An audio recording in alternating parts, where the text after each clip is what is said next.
ओम शांति। आज 18 अक्टूबर 2025 बाबा के महावाक्य हैं। मीठे बच्चे, आत्मा अभिमानी होकर बैठो, अंदर घुटते रहो मैं आत्मा हूँ। देही अभिमानी बनो, सच्चा चार्ट रखो तो समझदार बनते जाएंगे। बहुत फायदा होगा। प्रश्न है, बेहद के नाटक को समझने वाले बच्चे किस एक लॉ यानी नियम को अच्छी रीति समझते हैं? उत्तर है, यह अविनाशी नाटक है। इसमें हर एक पाठधारी को पाठ बजाने अपने समय पर आना ही है। कोई कहे हम सदा शांति धाम में ही बैठ जाएं, तो यह लॉ नहीं है। उसे तो पाठधारी ही नहीं कहेंगे। यह बेहद की बातें बेहद का बाप ही तुम्हें सुनाते हैं। ओम शांति। अपने को आत्मा समझ कर बैठो, देह अभिमान छोड़कर बैठो। बेहद का बाप बच्चों को समझा रहे हैं। समझाया उनको जाता है जो बेसमझ होते हैं। आत्मा समझती है कि बाप सच कहते हैं। हम आत्मा बेसमझ बन गए हैं। मैं आत्मा अविनाशी हूँ, शरीर विनाशी है। मैं आत्म अभिमान छोड़ देह अभिमान में फंस पड़ा हूँ, तो बेसमझ ठहरे ना। बाप कहते हैं सब बच्चे बेसमझ हो पड़े हैं देह अभिमान में आकर। फिर तुम बाप द्वारा देही अभिमानी बनते हो तो बिल्कुल समझदार बन जाते हो। कोई तो बन गए हैं, कोई पुरुषार्थ करते रहते हैं। आधा कल्प लगा है बेसमझ बनने में। इस अंतिम जन्म में फिर समझदार बनना है। आधा कल्प से बेसमझ होते होते 100% बेसमझ बन जाते हैं। देह अभिमान में आकर ड्रामा प्लान अनुसार तुम गिरते आए हो। अभी तुमको समझ मिली है, फिर भी पुरुषार्थ बहुत करना है, क्योंकि बच्चों में दैवी गुण भी चाहिए। बच्चे जानते हैं हम सर्वगुण संपन्न 16 कला संपूर्ण थे, फिर इस समय निर्गुण बन पड़े हैं। कोई भी गुण नहीं रहा है। तुम बच्चों में भी नंबरवार पुरुषार्थ अनुसार इस खेल को समझते हैं। समझते समझते भी कितने वर्ष हो गए हैं, फिर भी जो नए हैं वह अच्छे समझदार बनते जाते हैं। औरों को भी बनाने का पुरुषार्थ करते हैं। कोई ने तो बिल्कुल नहीं समझा है, बेसमझ के बेसमझ ही है। बाप आए ही हैं समझदार बनाने। बच्चे समझते हैं माया के कारण हम बेसमझ बने हैं। हम पूज्य थे तो समझदार थे, फिर हम ही पुजारी बन बेसमझ बने हैं। आदि सनातन देवी देवता धर्म प्राय लोप हो गया है। इनका दुनिया में किसको पता नहीं है। यह लक्ष्मी नारायण कितने समझदार थे, राज्य करते थे। बाप कहते हैं तत्त्वम। तुम भी अपने लिए ऐसे समझो। यह बहुत बहुत समझने की बातें हैं। सिवाय बाप के कोई समझा ना सके। अभी महसूस होता है बाप ही ऊंचते ऊंच समझदार ते समझदार होगा ना। एक तो ज्ञान का सागर भी है, सर्व का सद्गति दाता भी है, पतित पावन भी है। एक की ही महिमा है।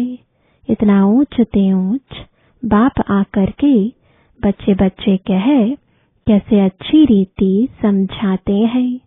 बच्चे अब पावन बनना है, उसके लिए बाप एक ही दवाई देते हैं। कहते हैं योग से तुम भविष्य 21 जन्म निरोगी बन जाएंगे। तुम्हारे सब रोग दुख खत्म हो जाएंगे। तुम मुक्ति धाम में चले जाएंगे। अविनाशी सर्जन के पास एक ही दवाई है, एक ही इंजेक्शन आत्मा को आए लगाते हैं। ऐसे नहीं कोई मनुष्य बैरिस्ट्री भी करेंगे, इंजीनियरी भी करेंगे। नहीं, हर एक आदमी अपने धंधे में ही लग जाते हैं। बाप को कहते हैं आकर पतित से पावन बनाओ, क्योंकि पतित पने में दुख है। शांति धाम को पावन दुनिया नहीं कहेंगे, स्वर्ग को ही पावन दुनिया कहेंगे। यह भी समझाया है मनुष्य शांति और सुख चाहते हैं। सच्ची सच्ची शांति तो वहाँ है जहाँ शरीर नहीं, उसको कहा जाता है शांति धाम। बहुत कहते हैं शांति धाम में रहे, परंतु लौ नहीं है, वह तो पाठधारी हुआ नहीं। बच्चे नाटक को भी समझ गए हैं। जब एक्टर्स का पाठ होगा तब बाहर स्टेज पर आकर पाठ बजाएंगे। यह बेहद की बातें बेहद का बाप ही समझाते हैं। ज्ञान सागर भी उनको कहा जाता है। सर्व के सद्गति दाता पतित पावन है। सर्व को पावन बनाने वाले तत्व नहीं हो सकते। पानी आदि सब तत्व है, वह कैसे सद्गति करेंगे? आत्मा ही पाठ बजाती है। हठ योग का भी पाठ आत्मा बजाती है।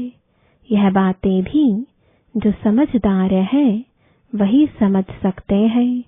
बाप ने कितना समझाया है। कोई ऐसी युक्ति रचो जो मनुष्य समझे कैसे पूज्य, सो फिर पुजारी बनते हैं।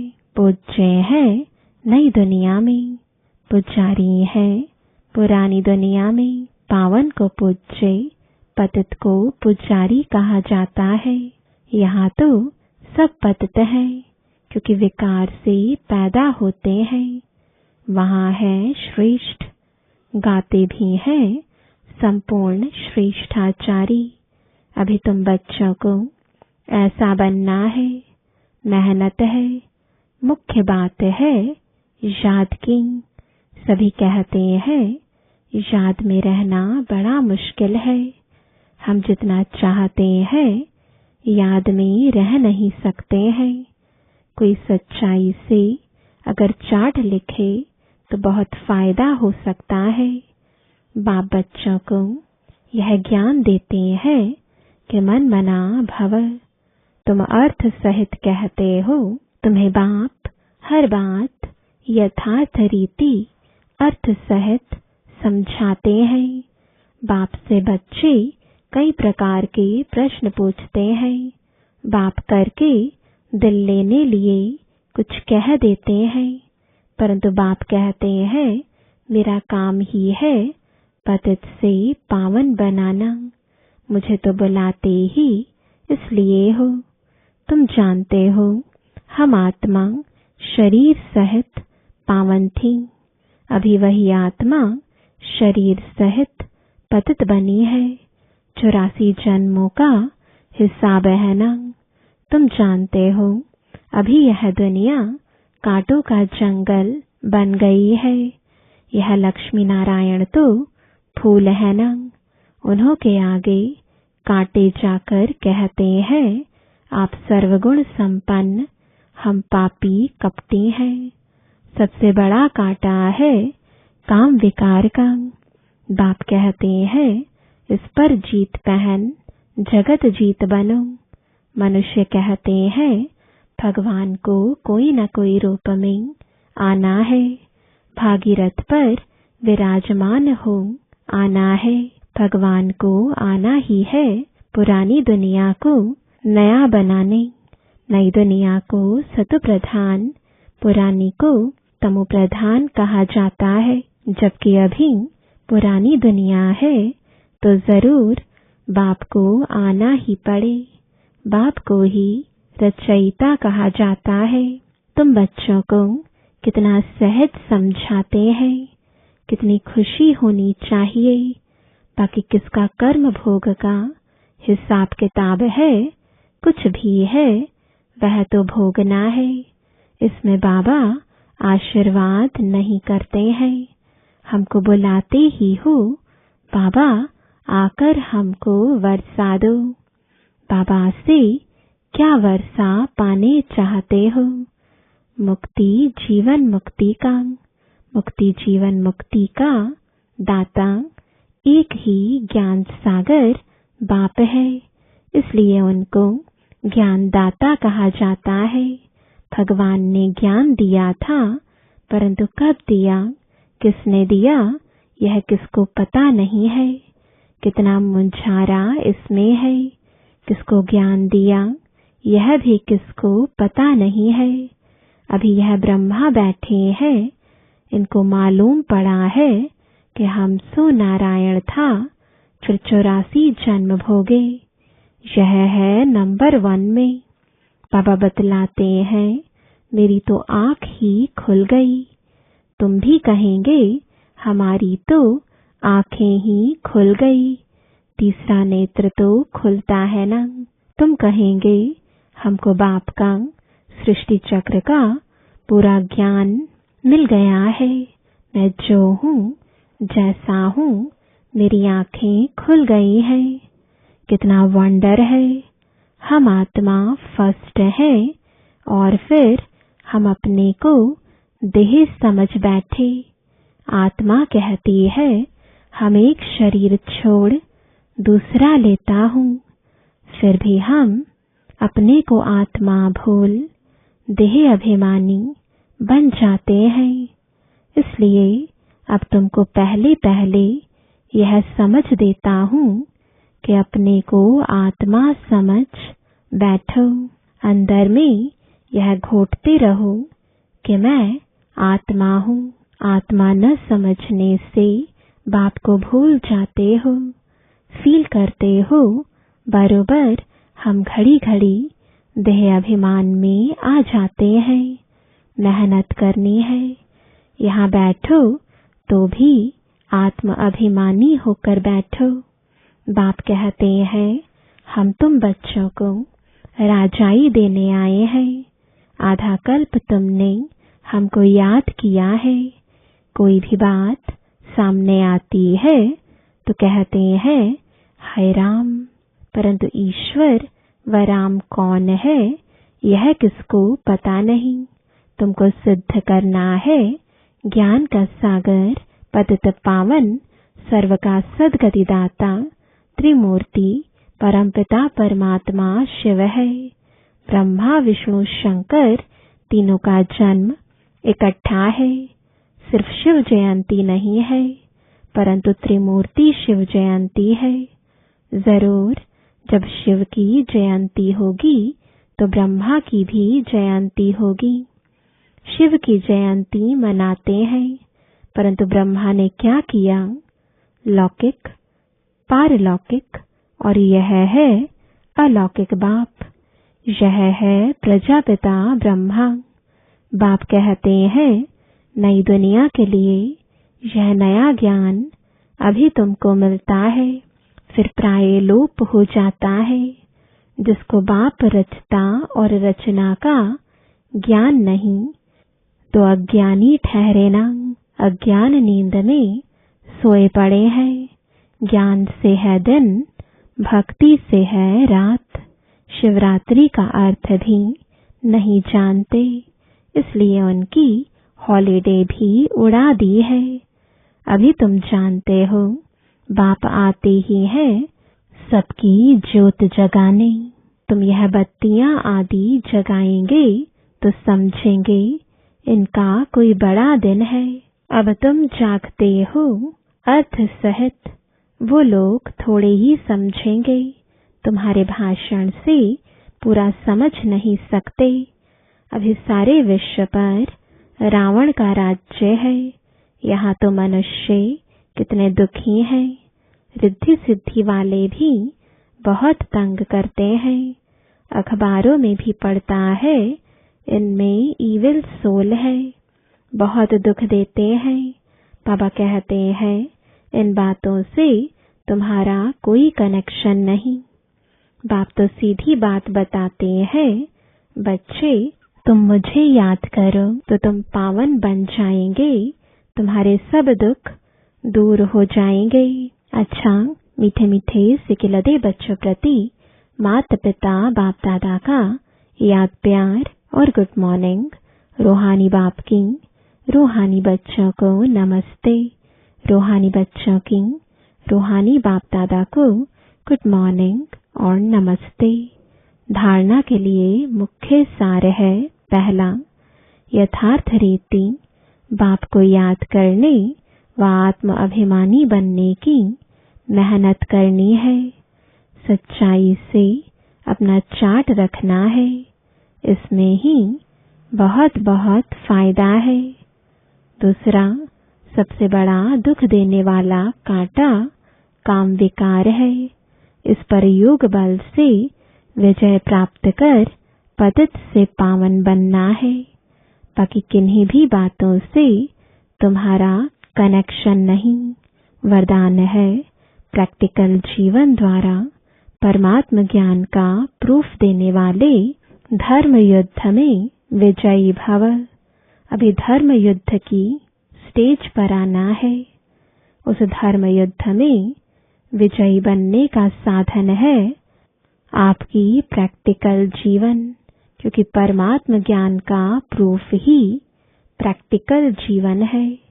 आपकी मूरत से ज्ञान और गुण प्रैक्टिकल में दिखाई दें, क्योंकि आजकल डिस्कस करने से अपनी मूरत को सिद्ध नहीं कर सकते, लेकिन अपनी प्रैक्टिकल धारणा मूरत से 1 सेकंड में किसी को भी शांत करा सकते हो।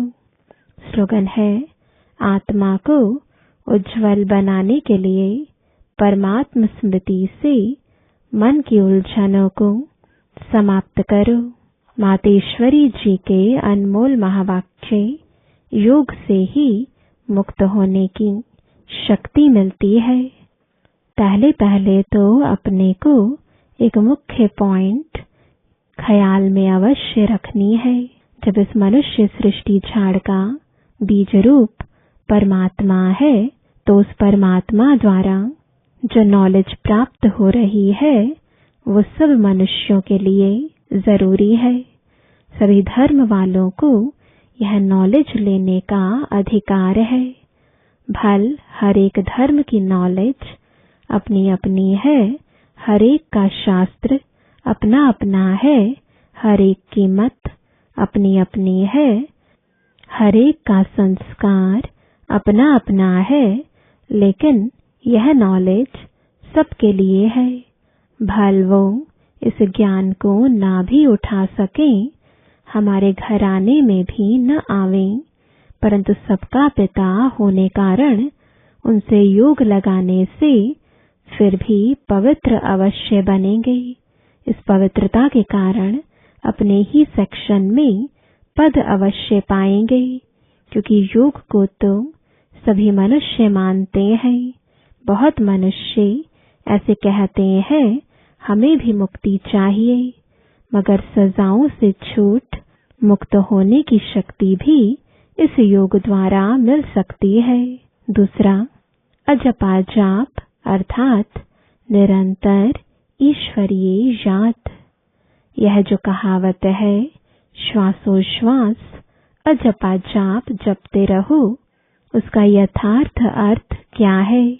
जब हम कहते हैं अजपा जाप, तो इसका यथार्थ अर्थ है जाप के बगैर श्वासोश्वास अपना बुद्धि योग अपने परम पिता परमात्मा के साथ निरंतर लगाना। और यह ईश्वरीय याद श्वासोश्वास कायम चलती आती है। उस निरंतर ईश्वरीय याद को अजपा जाप कहते हैं। बाकी कोई मुख से जाप जपना अर्थात राम राम कहना, अंदर में कोई मंत्र उच्चारण करना, यह तो निरंतर चल नहीं सकता। वो लोग समझते हैं हम मुख से मंत्र उच्चारण नहीं करते, लेकिन दिल में उच्चारण करना यह है अजपा जाप। परंतु यह तो सहज एक विचार की बात है, जहाँ अपना शब्द ही अजपा जाप है, जिसको जपने की भी जरूरत नहीं है। आंतरिक बैठ कोई मूर्ति का ध्यान भी नहीं करना है, न कुछ सिमरण करना है, क्योंकि वो भी निरंतर खाते पीते रह नहीं सकेंगे। लेकिन हम जो ईश्वरीय याद करते हैं वही निरंतर चल सकती है, क्योंकि यह बहुत सहज है। जैसे समझो बच्चा है, अपने बाप को याद करता है तो उसी समय बाप का फोटो सामने नहीं लाना पड़ता है, लेकिन मनसा वाचा कर्मणा बाप के सारे ऑक्यूपेशन एक्टिविटी गुणों सहित याद आता है। बस वह याद आने से बच्चे की भी वो एक्ट चलती है, तभी सन शोज फादर करेंगे। वैसे अपने को भी और सबकी याद दिल भीतर से मिटाए उस एक की ही असली पारलौकिक परमपिता परमात्मा की याद में रहना है।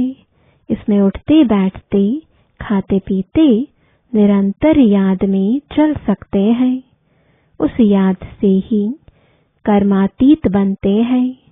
तो इस नेचुरल याद को ही अजपा जाप कहते हैं। अच्छा, ओम शांति।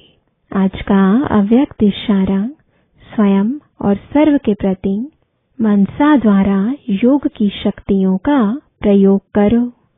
अभ्यास की प्रयोगशाला में बैठ योग का प्रयोग करो तो एक बाप का सहारा और माया के अनेक प्रकार के विघ्नों का किनारा अनुभव करेंगे। अभिज्ञान के सागर, गुणों के सागर, शक्तियों के सागर में ऊपर ऊपर की लहरों में लहराते हो, इसलिए अल्पकाल की रिफ्रेशमेंट अनुभव करते हो। लेकिन अब सागर के तले में जाओ तो अनेक प्रकार के विचित्र अनुभव कर रत्न प्राप्त करेंगे। ओम शांति।